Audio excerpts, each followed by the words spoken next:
pessoal, boa noite. Começando aí mais um programa Ponto G para você. TV Gazeta Norte Mineira, canal 2.1 TV aberta.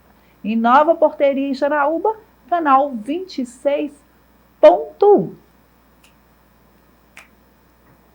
Vamos então começar a primeira entrevista de hoje com o De Frente com Ale Marques. A pauta de hoje, o uso excessivo de telas e eletrônicos, com Juliana Oliveira, ela que é psicóloga infanto-juvenil.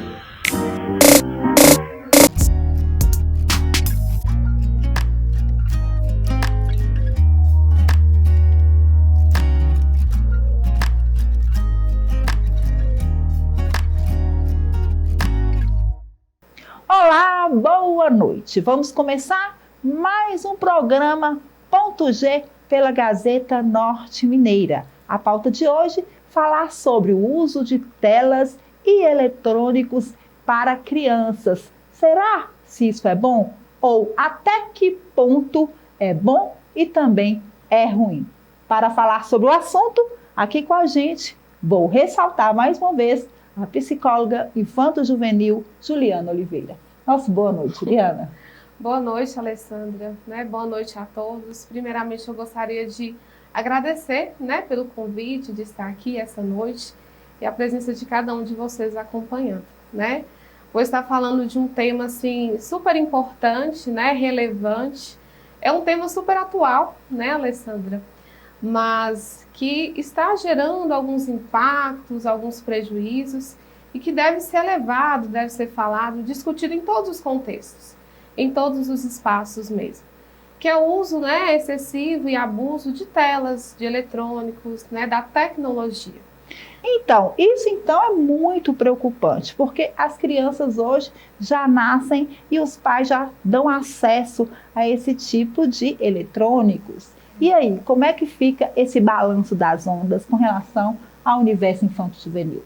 Sim, a tecnologia cada vez mais ela vem chegando, ela vem sendo inserida no nosso cotidiano, em nossas vidas, alguns estudiosos eles vão até fazer uma comparação com a tecnologia, até com a descoberta do fogo, há 2 milhões de anos atrás.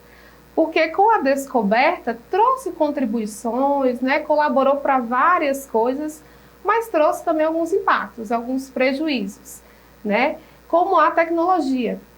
Ela colabora bastante no nosso dia a dia, no trabalho, a gente precisa nos nossos trabalhos, na área acadêmica, de estudos, de fazer pesquisas, Até nós, psicólogos, realizamos agora a terapia online, que tem pessoas que não têm como estar presentes na sessão, e aí faz a terapia online. Então, ela tem contribuído para muitas questões. Mas acaba que esses prejuízos, esses impactos, acabam sendo prejudiciais. Então, você poderia aproveitar e citar para a gente os prejuízos para a criança nesse âmbito, por favor. Sim. Essa questão do uso e abuso de telas eletrônicas, ele perpassa por todas as idades, por todas as classes sociais. Mas não tem jeito, acaba tendo um impacto maior na infância e adolescência. Porque é uma fase assim, de maturação cerebral, O cérebro ainda está em formação, está em construção, em mudanças constantes. E aí acaba atrapalhando em alguns aspectos, por exemplo, os aspectos sociais. Então, a criança e o adolescente, ele não interage, ele não compartilha com pares, não tem essa troca que a gente está realizando, esse contato visual. Então, isso acaba prejudicando, levando a um isolamento mais social, ficando no cantinho, mas até no quarto dele, tudo. Acaba atrapalhando aspectos cognitivos também, Então, assim, acaba que o excesso de informações, de telas, de eletrônicos, pode interferir até na atenção, na concentração, no foco e trazendo prejuízos aí também na área do aprendizado, Então, o rendimento escolar diminui um pouco. E eu posso dizer também que pode aí acelerar aí a questão do acelerar ou então contribuir para uma depressão? Sim, com certeza, Alessandra. E aí envolve os aspectos psicológicos, né? Então acaba que pode gerar uma ansiedade, né? Alguns desajustes emocionais, algum desconforto emocional também. Humor triste, humor deprimido, né? Acaba que tem várias coisas que podem colaborar, vários fatores, né? Que podem colaborar com a ansiedade e a depressão, mas uma delas é o excesso, né? O abuso de telas e eletrônicos. E agora, uma perguntinha que não quer calar. Quase te interrompi, me desculpa, mas já fiquei assim super curiosa. Como os pais vão lidar com essa situação? E quando entra aí a questão do psicólogo, né, e do terapeuta, no caso, infanto-juvenil, para trabalhar esta questão junto com a família? Sim. Quando a criança ou adolescente você percebe que está em excesso e traz esses prejuízos, que está interferindo no sono, né? Na alimentação, porque acaba que o excesso demais, as crianças e os adolescentes não alimentam direito, acaba comendo coisas assim que não são saudáveis frente, né, às telas. O sono atrapalha porque não tem mais aquela qualidade do sono, porque o excesso de telas, a criança ou adolescente, ela vai mexendo dormindo, por exemplo, né? E aí acaba que aquela luz é tão forte que atrapalha no hormônio da melatonina. O hormônio da melatonina, ele é responsável por várias coisas no nosso organismo, e uma delas é a questão do sono, de induzir o sono. Então acaba que a criança ela começa a perder essa qualidade do sono, fica sedentária, começa a ter problemas na escola, o rendimento escolar, né, cai, e problemas também de alterações de humor.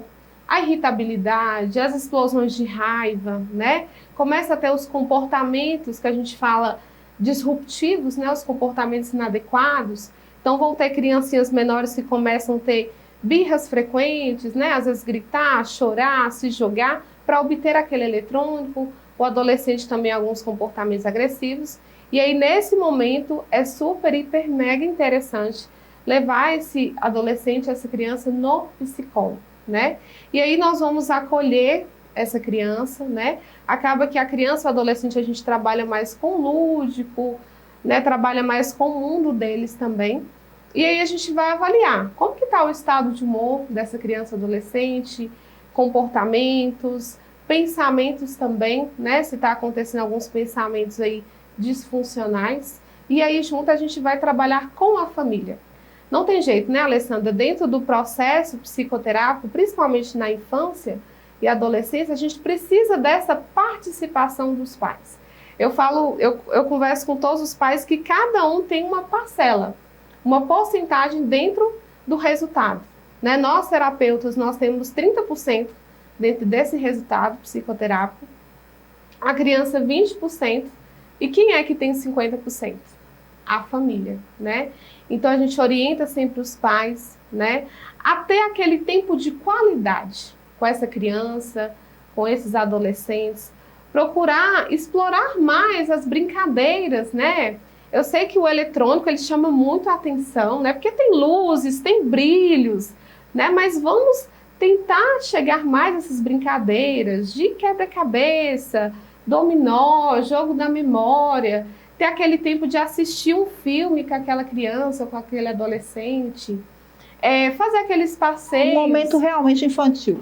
Sim, aquele momento mesmo infantil. E aquele tempo é totalmente com a criança e o adolescente, né? Porque não adianta nada, a gente está tentando reduzir o excesso de telas e eletrônicos, e aí os pais vão ter o tempo de qualidade e começam a mexer junto com a criança. Eu já até ia mencionar, né? Porque os pais também têm que dar o exemplo aí, porque muitos pais hoje também estão muito engajados nas telas, nos eletrônicos, demais. E acaba que a gente acaba incentivando também a criança a ser futuros, sim, né? Pessoas que também vão se tendencionar a ter esse hábito. Sim, Alessandra, e aí é por isso que eu falo, aquele tempo de qualidade tem que ser totalmente para a criança, não pode ter telas nem eletrônicos próximos, porque isso colabora também até com o controle das emoções, né? Das crianças, dos adolescentes, ajuda a diminuir sintomas, reações fisiológicas da ansiedade. e aumenta, né, a autoestima da criança.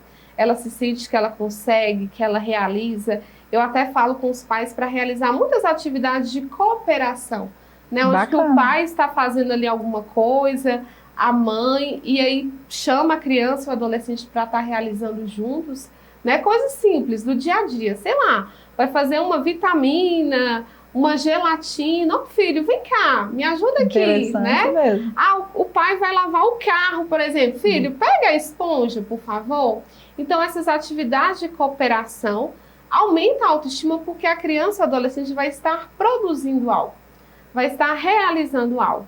Isso colabora também bastante com as questões. Então, quando os pais sentirem que seu filho está excedendo aí com os seus eletrônicos, o ideal é, logo já assim, notou uma diferença na personalidade da criança, procurar um profissional da psicologia infanto-juvenil, que vai auxiliar aí para os cuidados e a criação da criança. E o quanto mais antes, Alessandra, melhor. Porque, assim, acaba que o uso de telas, né, de eletrônicos, libera muito um neurotransmissor que a gente chama de dopamina, que ela é responsável pelo prazer, pela satisfação, pela motivação. E quanto mais a gente utiliza essas telas, esses eletrônicos de forma não essencial, libera muita dopamina, né? E tudo em excesso pode prejudicar aí. E aí acaba que o excesso demais, com a retirada, pode trazer até uma crise de pânico, ansiedade, alteração de comportamento, de humor e até uma questão de abstinência também. Porque é muito prazeroso, é muito legal, isso pode ter esses aspectos, esses impactos também. É prazeroso e temos que preocupar também com o que vai acontecer com as gerações, né? Dessas crianças que estão fazendo tanto uso dos eletrônicos hoje em dia. Sim, é pensar a longo prazo, né? Então, por isso que nós, terapeutas, e até a Associação Brasileira de Pediatria, recomendamos assim, que de 0 a 2 anos é 0 telas. A criança, ela não pode ter contato com nenhuma tela, nenhum eletrônico, né? 0 a 2 anos, de 0 pessoal? a 2, isso. De 2 a 5 anos, 1 hora de tela apenas, né? De 6 até 11, 12 anos, a gente coloca ali 2 horas de telas por dia. E aí na adolescência, na vida adulta, 3 horas de telas por dia. Só que, Alessandra, essas telas... Eu estou aqui preocupada, porque eu acho que já tem muita criança aqui que já está aí no limite das horas que são máximas. Nossa, o máximo. E só que esse uso de telas, assim, é 2 horas de telas. Mas, assim, no geral, é 2 horas do tablet, do eletrônico, da televisão. Não é 2 horas de cada, não. Porque senão os pais acham, é 2 horas do eletrônico, 2 horas de telas, 2 horas de televisão. Não, é 2 horas, 3 horas, incluindo tudo, né? É lógico que tem casos e casos, né? Tem alguns casos que, de fato, a gente precisa fazer a retirada total, né, do eletrônico. Só que tem outros casos que a gente pode fazer algumas aproximações, né? A gente chama de uma técnica de dessensibilização sistemática, que é a retirada de forma sucessiva, de forma gradativa. Mas, como sempre, oriento para os pais, não adianta nada retirar essas telas e não colocar nada nesse lugar, né? Uma atividade física, essa participação, esse estilo mais parental na vida. O contato da criança com a família. O contato, isso, porque acaba que o excesso pode diminuir esse contato. A criança ou adolescente, ele começa a não querer mais participar, né, daqueles momentos em família, daqueles almoços, então assim... Fica um pouco antissocial, ou até quase parcialmente, totalmente. Isso, e perde esse contato, esse diálogo, essa comunicação, que é super importante dentro de todo relacionamento, seja familiar, afetivo, na escola também. Então, assim, é super importante ter esse cuidado. Juliana, a pauta de hoje foi super interessante. Acho que foi de grande valia você estar hoje com a gente, passando essa informação para a família, para os pais, né? Sim. E para os avós que têm aí, que cuidam dos seus netos como se fossem filhos. Sim, exatamente. E eu queria terminar essa entrevista com você ressaltando aí, dando aquele conselho para as famílias, né? através aí da Gazeta Norte Mineira. Sim. Primeiramente, mais uma vez, muito obrigada, viu, Alessandra? Estou super feliz de estar aqui hoje com vocês. Aproveita e menciona seu Instagram, né? Se o pessoal de casa aí quiser tirar alguma dúvida, sim, ou contratar também seu serviço para estar auxiliando aí na educação, sim, do seu filho, né? Também super, sim, interessante. Deixa aí, viu, produção? O arroba aí de Juliana Oliveira. Certo. Meu Instagram é @juliana.psico, tá bom? Hoje eu atendo no Centro Integrado de Saúde, o CIS, e presto serviço hoje também para a instituição da Unimed, atualmente. Já é um problema, gente, saúde pública, a pauta de hoje, né? Esse uso, né, em excesso, esse abuso de telas eletrônicas já é uma questão de saúde pública, né? Então, assim, vamos ter cuidado, vamos ficar atentos, né, aos filhos. É super interessante esse monitoramento, essa supervisão mesmo, saber o que os seus filhos, né, as crianças, os adolescentes estão assistindo, estão participando, né? Hoje temos artigos, estudos que falam, né, que tem alguns jogos, né, que vão deixar as crianças mais agitadas, mais inquietas, agressivas, com comportamentos agressivos, disruptivos, né? Hoje tem mídias, tem redes sociais que acabam que passa para a gente, né, Alessandra, tudo muito bom, tudo só muito perfeito, maravilhoso, né? Só felicidade, as pessoas estão bem-sucedidas e acaba que as pessoas não conseguem acompanhar, nós não conseguimos acompanhar, isso pode gerar frustrações, né? Isso pode gerar um desconforto emocional. Então vamos ficar atentos, participar mais da vida dos filhos, ter aquele estilo parental, né, participativo, de brincar, de passear, de ter aquele tempo, de acolher, né, de falar um pouco das emoções também. E se observar esse excesso que está gerando, né, prejuízos sociais, acadêmicos, emocionais, procurar o mais rápido o profissional, né, da psicologia, né, que trabalha aí com a infância e a adolescência para dar esse suporte também. Então, quero agradecer sua presença mais uma vez. E agora a gente segue o programa Ponto G de hoje com o quadro Sexualidade Sem Neura, com a doutora Aline Carvalho.